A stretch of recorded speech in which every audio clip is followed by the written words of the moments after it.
Hello students.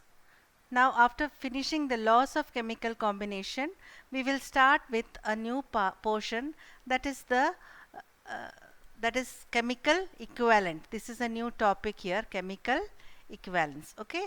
So now we go on to this topic, chemical equivalent. What do we mean by chemical equivalent?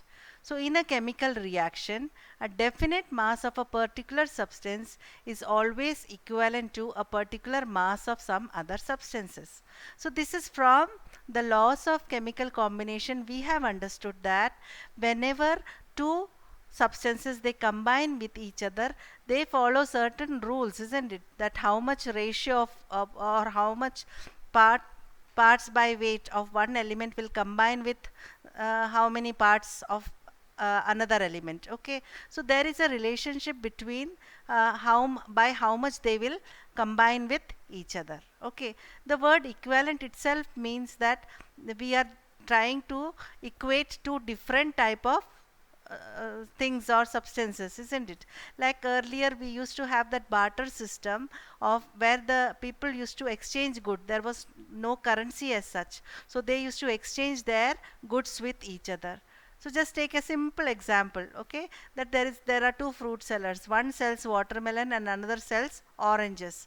So if they establish an equivalence that okay, one watermelon will be equal to your 5 oranges. Okay, so if there is an equivalence established, then always they can exchange. So we know that okay, if there are um, we said one watermelon is equal to uh, I don't remember how much. Okay, 4 oranges. Okay, one watermelon is equal to 4 oranges. So then 10 watermelon will be equal to 40 oranges. So similarly, we can establish equivalence in chemical reactions also. So very simple. See, for example, in a chemical reaction of any type, 1 gram of hydrogen will always combine with 8 gram of oxygen and with 35.5 gram of chlorine. So we have established a relation that 1 gram of hydrogen and it will combine with 8 grams. So 1 gram of hydrogen is equivalent to 8 gram of oxygen. It is also equivalent to 35.5 gram of chlorine. So remember this. This equivalence is expressed in terms of specific mass known as equivalent mass or equivalent weight. So 1 gram of hydrogen is equivalent to 8 gram of oxygen, that is equivalent to 35.5 gram of chlorine, and we can find this equivalence for any other substances also, and that is called the equivalent mass. So we will see the definition of equivalent mass. Is very important.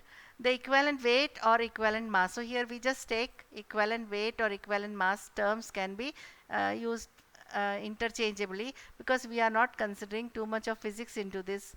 We are just saying okay, it is equivalent mass or equivalent weight. So equivalent weight of an element is the number of parts by mass of the given substance. How many parts of the given substance combine with our known substances. Which are our known substances? Which combine with or displaces directly or indirectly. 1.008, so usually we take it as 1 only, by mass of hydrogen, 8 parts by mass of oxygen, or 35.5 parts by mass of chlorine. So when we are trying to get an equivalence relationship between two substances, we compare them with our known things. We know that either we can compare it with 1 parts by mass of hydrogen, or you can say 1 gram of hydrogen, or 8 grams of oxygen, or 35.5 grams of chlorine. If the other calculation is also done in grams, then we can take this relationship. So uh, whatever combines with 1 part of hydrogen, that will be the equivalent weight of that substance. If or 8 parts by mass of oxygen. So if oxygen is there in that particular case, we can see oxygen, or if chlorine is there, we can compare it with chlorine. So only thing, what three things we know, we have to compare anything else with these three elements. Okay, hydrogen, oxygen and chlorine. So remember this definition of equivalent weight. Equivalent weight of an element is the number of parts by mass of the given substance which combines. Either it combines or displaces. So there is some type of reaction that is taking place. It can be directly or indirectly.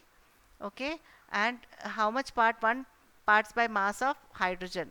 It either combines with 1 part of mass of hydrogen or displaces 1 part by mass of hydrogen, or 8 parts by mass of oxygen, or 35.5 parts by mass of chlorine. So this is the definition of equivalent weight. Now suppose simple example we will take. Zinc plus H2SO4 gives ZnSO4 plus H2.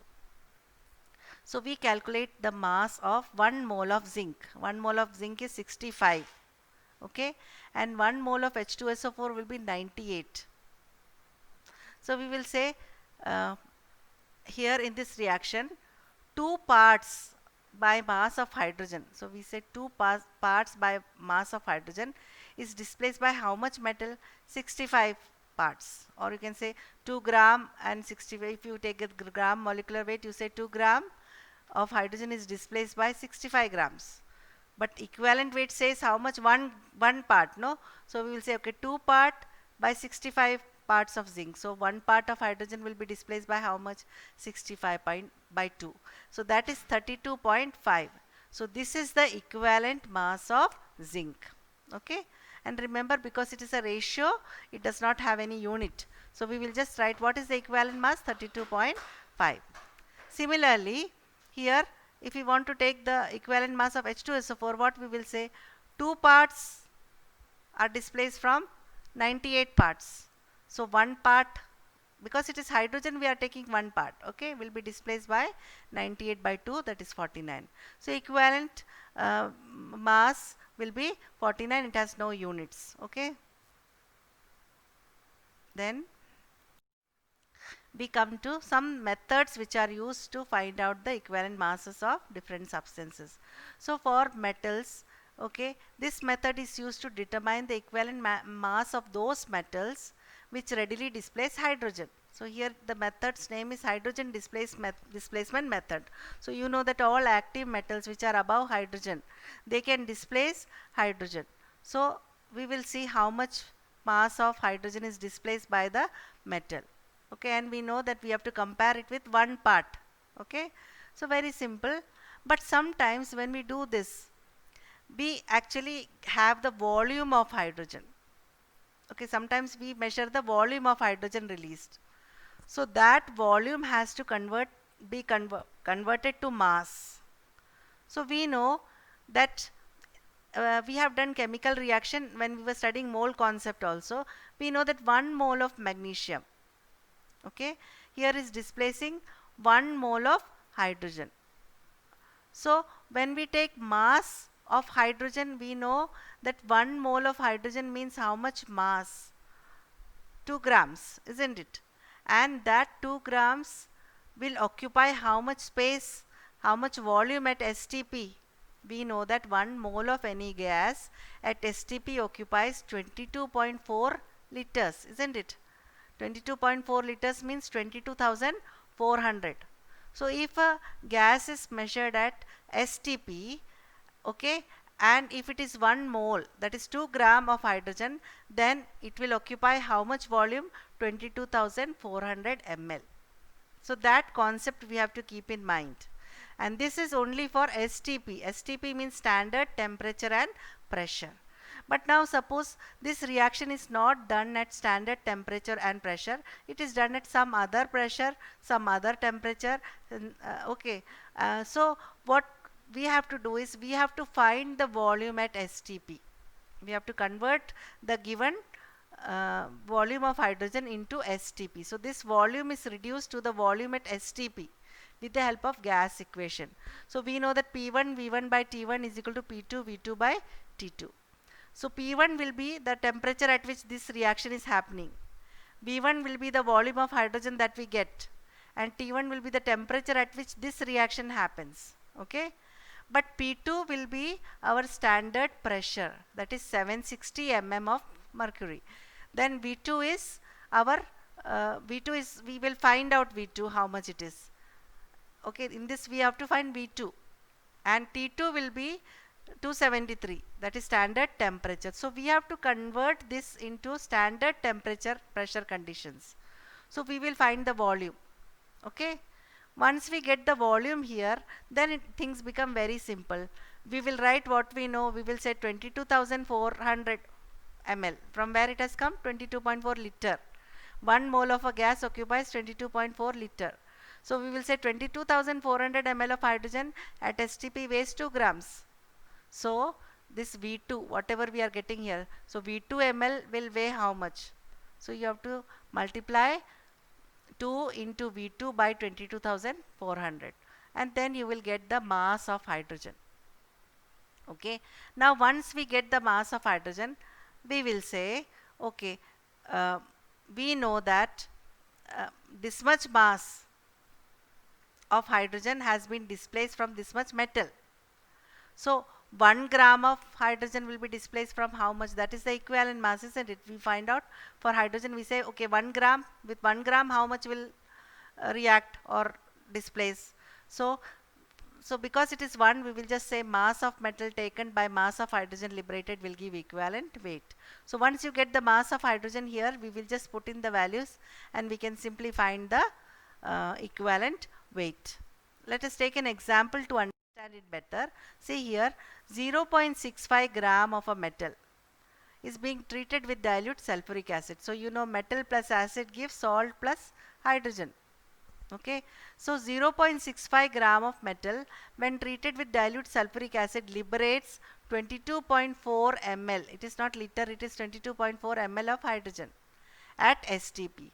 So here we will be very happy because already STP is given. If STP is given, then you don't have to worry about gas equation. You don't have to take the formula P1 V1 by T1 is equal to P2 V2 by T2, because already we are given the conditions, standard temperature and pressure. Okay, so it is very simple for us. Calculate the equivalent mass of the metal. So we will say mass of the metal is how much? 0.65. So we'll write 0.65 here. Then we will say 22,400 ml of hydrogen gas weighs how much? 2 grams. So this much ml, we want to know how much is the mass of this hydrogen. So we will say 22.4 ml will be how much? So it will be 0.02 gram. Okay, so once we have got the hydrogen which is combining with this much of metal, we will say 0.02 gram combines with 0.65 grams. So 1 gram of hydrogen will combine with how much? That is, we are taking it by equivalent relationship that we know 1.008 parts what we understood from that. So we will take 1 for our calculation purpose. So 0.02 gram combines with how much metal? 0.65 grams. So 1 gram will combine with how much? Okay, so simply we will take the 0.65 by 0.02 and we will get 32.5. No unit, and we will write equivalent weight of the metal. What is the metal? It is not given here. So equivalent weight of the metal is 32.5 grams. Okay, so it is very simple. Now it was simple because we didn't have to use the gas equation. But what is the big deal? If it is given something else, we can always use the gas equation, because here the good thing is that you are free to use the calculator. So you have to buy a calculator. A scientific calculator can be used for all the calculations. So it is very simple. The main problem when we were in 10th standard was that we cannot use the calculator. But here, whatever comes, we are always ready, isn't it? When dissolved in dilute sulfuric acid, 0.275 gram of metal evolved 1197 ml of hydrogen. So this hydrogen is given at 20 degrees Celsius and 763 mm pressure. So here we have to first see how much hydrogen, how much volume of hydrogen will be liberated at STP. Then only we can use the molar volume concept. Okay, so here what we do, we will say P1, that is the pressure was 763. What is the volume? Volume is 119.7 ml. And T1 always remember it should be on the absolute scale. So you have to convert degree Celsius into Kelvin. So 273 plus 20 will give 293 Kelvin. Then P2, that is our standard pressure. We have to bring it to the standard pressure value. So 760 mm we are taking. The volume we are going to find out, and T2 is the standard temperature, that is 273 Kelvin. So now we are going to use the formula P1 V1 by T1 is equal to P2 V2 by T2. So put all these values in this equation and find V2. Okay. So now we will write what we know first. We say 1 mole of a gas uh, weighs how much? 2 grams. 1 mole of which gas? Hydrogen. Hydrogen will weigh 2 grams and it will occupy a volume of how much? 22.4 liters or 22,400 ml. So this relation we already know. So everywhere we have to write this relation first. And then we will write, okay, now what is the mass of? Here we are getting, after our calculation, we are getting how much volume? V2 is 111.97 ml. So we will take that much. So we will say 22,400 weighs 2 grams. So 111.97 ml will weigh how much? So it will be 2 into 111.97 by 22,400. So we will get the answer as 0.011 gram. Okay. Then equivalent weight we will calculate. So this is, we are getting the hydrogen. Now what is the relation? Mass of metal by mass of hydrogen. So 0.275 by 0.011. So finally we will get how much? 25. So our equivalent weight is 25.